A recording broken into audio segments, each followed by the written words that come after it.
Social media open করলেই কিন্তু বিভিন্ন দেশের যে জ্বালানি সংকট সেটা কিন্তু একদম সামনে চলে আসছে এবং নিজের চোখেও দেখছি জ্বালানি সংকট। তবে সবথেকে বেশি বর্তমানে কেন জানি আমার কাছে মনে হচ্ছে জ্বালানি সংকটে ভুগছে বাংলাদেশ। হ্যাঁ ভিউয়ার্স, আজকে আমি সোশ্যাল মিডিয়া ওপেন করার সাথে সাথেই বাংলাদেশের কিছু নিউজ পোর্টালে দেখতে পেলাম যে সেখানে ইলেকট্রিসিটি নিয়ে প্রবলেম হচ্ছে, লোডশেডিং হচ্ছে অনেক বেশি এবং গাড়ি চালানো, বিশেষ করে বাইক চালানোর জন্য ঠিকঠাকভাবে তেল পাওয়া যাচ্ছে না।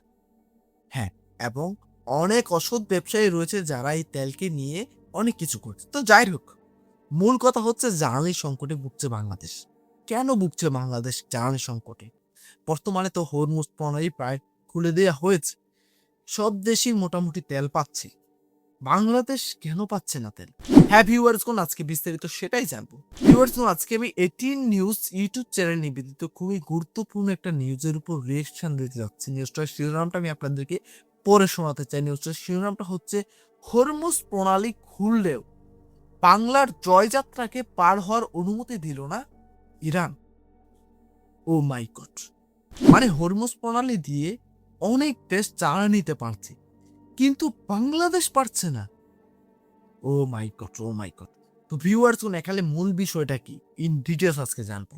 তো ভিউয়ার্স, আমি রুবে যাচ্ছি আপনাদের সঙ্গে। Welcome to my YouTube channel show with Rubayet. তাহলে চলুন আপনাদের সঙ্গে একসঙ্গে মিলে চলুন দেখে আসি কি হচ্ছে এখানে এবং বাংলাদেশের জ্বালানি সংকট আসলে কবে কমতে যাচ্ছে। তেল পেলেই তো জ্বালানি সংকট কমবে। চলুন বিস্তারিত বিষয়টা জেনে আসি। Let's get start. প্রায় ১.৫ মাস ধরে পারস্য উপসাগরে আটকে আছে বাংলাদেশি জাহাজ বাংলার জয়যাত্রা। শুক্রবার রাতে ইরানের পররাষ্ট্রমন্ত্রী সব ধরনের বাণিজ্যিক জাহাজের জন্য হরমুজ প্রণালী উন্মুক্ত করার ঘোষণা দিলে নোঙর তোলে বাংলার জয়যাত্রা। কিন্তু হরমুজ প্রণালীতে এসে পার হওয়ার অনুমতি চাইলেও তা নাকচ করে দেয় ইরানের ইসলামিক বিপ্লবী গার্ড বাহিনী IRGC। এবার সহ তৃতীয় দফায় পার হতে গিয়েও শেষ পর্যন্ত ফেরত যাচ্ছে জাহাজটি। বিস্তারিত জানাচ্ছেন তৌফিকুল আশিক। ইরান যুক্তরাষ্ট্র যুদ্ধে গত ২ মার্চ সংযুক্ত আরব আমিরাতের জেবেল আলী বন্দরে থাকা বাংলাদেশ শিপিং কর্পোরেশনের জাহাজের খুব কাছে একটি তেলের ডিপোতে ইরানি ড্রোনের বিস্ফোরণ ঘটে।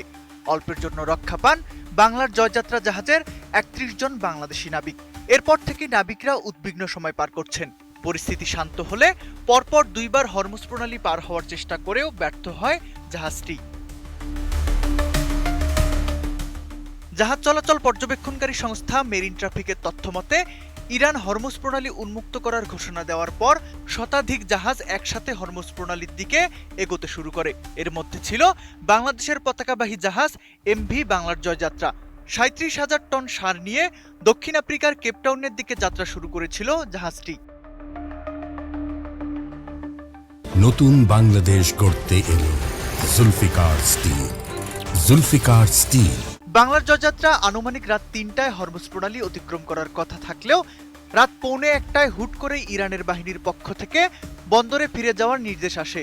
জাহাজের ক্যাপ্টেন শফিকুল ইসলাম খান জানান, নির্দেশ পাওয়ার পর তারা আবারও পারস্য উপসাগরে নিরাপদ আশ্রয়ে ফিরে যাচ্ছেন।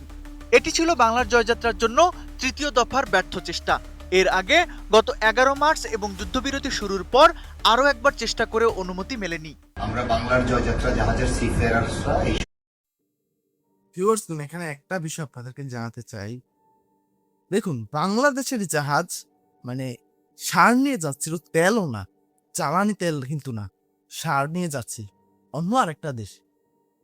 তবে বাংলাদেশের জাহাজ বিধায় অনুমতি দেওয়া হলো না। এবার আপনি ভাবুন, যদি বাংলাদেশের কোনো জাহাজ জ্বালানি তেল নিয়ে আসে, ঠিক আছে, তাহলে আরো আগেই তো আসতে পারবে না। ও মাই গড! তাহলে আসলে যারা বাংলাদেশ থেকে আমার এই ভিডিওটা দেখছেন, বিষয়টা আশা করি ক্লিয়ার হয়ে যাচ্ছে যে কেন জ্বালানি সংকট হচ্ছে দেশের মধ্যে। হ্যাঁ, তাহলে চলুন বাকি অংশটা দেখিয়েছি। সংকটময় মুহূর্তে আল্লাহর উপর ভরসা করে ধৈর্য ও পেশাগত দক্ষতার সাথে সংকটময় পরিস্থিতি মোকাবেলা করছি। এদিকে মাত্র কয়েকদিন আগে ঢাকা বিশ্ববিদ্যালয়ের এক শোক সমাবেশে বাংলাদেশে নিযুক্ত ইরানি রাষ্ট্রদূত জলিল রহিমি জাহানাবাদী আশ্বাস দিয়েছিলেন ইরান বাংলাদেশকে ভাই হিসেবে মনে করে এবং বাংলাদেশের জাহাজগুলো দ্রুত ছেড়ে দেওয়ার ব্যবস্থা করবেন। কিন্তু এখন পর্যন্ত সেই আশ্বাসের প্রতিফলন দেখা যায়নি। বর্তমানে জাহাজটি সৌদি আরবের রাস আল খাইর বন্দরে অপেক্ষা করছে। মধ্যপ্রাচ্যে চলমান উত্তেজনার মাঝে শান্তি চুক্তির দ্বারপ্রান্তে রয়েছে যুক্তরাষ্ট্র ও ইরান। দ্বিতীয় দফার আলোচনা শেষে এই চুক্তি হতে পারে। এর মাঝে হরমুজ প্রণালী খুলে দেওয়ার খবর বৈশ্বিক জাহাজ চলাচলে আসার আলো দেখা দিয়েছে। কিন্তু বাংলাদেশি জাহাজ সহ অন্যান্য জাহাজকেও পার হওয়ার অনুমতি না দেয়ায় হরমুজ প্রণালী খোলা নিয়ে ধোঁয়াশা কাটছে না। Toufiqul Ashik, ATN news.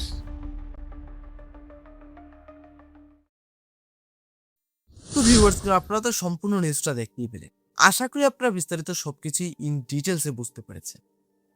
Hormuz প্রণালী, হ্যাঁ, আসলে এই প্রণালীটাতে কতটা গুরুত্বপূর্ণ সেটা আসলে বর্তমানে বোঝা যাচ্ছে। এই হরমুজ প্রণালী ছাড়া সৌদি আরব কখনোই অন্য কোনো দেশের কাছে তেল বিক্রি করতে পারবে না, এবং আরও অনেকগুলো রয়েছে সৌদি আরবের পার্শ্ববর্তী যে দেশগুলো তেল বিক্রি করে এবং যে দেশগুলো তেল বিক্রির টাকা দিয়ে আমেরিকার কাছ থেকে মানে ডলার পেয়ে বড়লোক হচ্ছে, এই দেশগুলো আসলে কিছুই করতে পারবে না। তো ভিউয়ার্সগণ, এই হরমুজ প্রণালীর উপর ইরানের সেরকম কন্ট্রোল থাকার কথা না, কারণ এটা একটা আন্তর্জাতিক মানে জলসীমা। তবে ইরানকে খেপানো হয়েছে, তাই ইরান এখন হরমুজ প্রণালীর উপর পুরোপুরি কন্ট্রোল রাখছে। আসলে ইরান যে কতটা একটা গুরুত্বপূর্ণ অবস্থায় রয়েছে সেটা বর্তমানে বোঝা যাচ্ছে। আর আমেরিকার বিষয়টা বলি, আমেরিকা যে কাজটা করেছে, আসলে এই কাজটা মানে পুরো বিশ্বের মধ্যে ভোগান্তি সৃষ্টি করছে। ওদের কিন্তু সেরকম সমস্যা হচ্ছে না, দেশ শেষে কিন্তু আমেরিকার সেরকম সমস্যা হবে না, হলে অন্যান্য দেশগুলোর হবে। তো ভিউয়ার্সগণ, এই যে যুদ্ধটা, এটা কিন্তু সব থেকে বেশি ক্ষতি করছে এশিয়ার দেশগুলোকে। হ্যাঁ, অর্থনৈতিকভাবেও ক্ষতি করছে এবং বর্তমান পরিস্থিতিও অনেক বেশি অস্থিতিশীল করছে। তো সব মিলিয়ে এই যে পরিস্থিতিটা, এটা আসলে কবে কাটবে, এই সংকট কবে দূর হবে, সেটা আমি আপনাদেরকে জানিয়ে দিচ্ছি। এখন হয়তো অনেকেই বলছেন, কিভাবে বলছেন আপনি? আমেরিকা যেদিন ইরানের উপর থেকে আগ্রাসন থামাবে, মানে ইরানকে দমিয়ে দেওয়ার চেষ্টা বন্ধ করবে, ইরানকে ইরানের মতো থাকতে দিবে, সেদিন এই সমস্যা দূর হবে। আর আমেরিকা কখনোই এটা চাইবে না। তো এর দ্বারা বোঝা যাচ্ছে এই সমস্যা কখনোই আর সমাপ্ত হতে যাচ্ছে না।